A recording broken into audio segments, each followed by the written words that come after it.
ఉత్పంతించ వినాశంచ భూతనామగతించ వేత్తి విద్యా విద్వాంసరమాభ్యో భగవాంతి అన్నారు. అంటే దేవుడనబడిన వాడు సృష్టించుటకు, సంహరించుటకు తగిన శక్తి కలిగి ఉండాలి. భూత భవిష్యత్ వర్తమాన కాల విషయములను ఎరిగి ఉండాలి.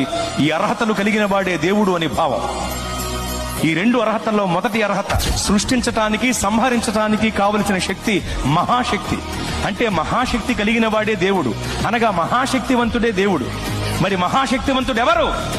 నలుగురిని నరికినవాడా? 10 మందిని బాధినవాడా? నలుగురిని నరికినవాడు, 10 మందిని బాధినవాడే మహాశక్తివంతుడైతే అలాంటి వాడు చాలా మంది ఉన్నారు లోకంలో. మరి మహాశక్తివంతుడంటే ఎవరు? ప్రపంచమంతా దేన్నైతే జయించలేకపోతుందో దానిని జయించిన వాడే మహాశక్తివంతుడు. ప్రపంచమంతా నాటికి నేటికి ఏనాటికి మరణమును జయించలేకపోతోంది. మరణమనే మహమ్మారి మర్యాద లేనిదై మానవ జాతిపై విరుచుకుబడి మరణ మృదంగాన్ని మ్రోగిస్తూ విజయ వికటట్టహాసం చేసి వెర్రవీగుతుంటే, మరణమనే మహమ్మారి యొక్క పీచమణిచి దాన్ని ముళ్ళు విరిచి మరణమును జయించి తిరిగి లేచిన మహాశక్తివంతుడు యేసు ప్రభువు వారు మాత్రమే.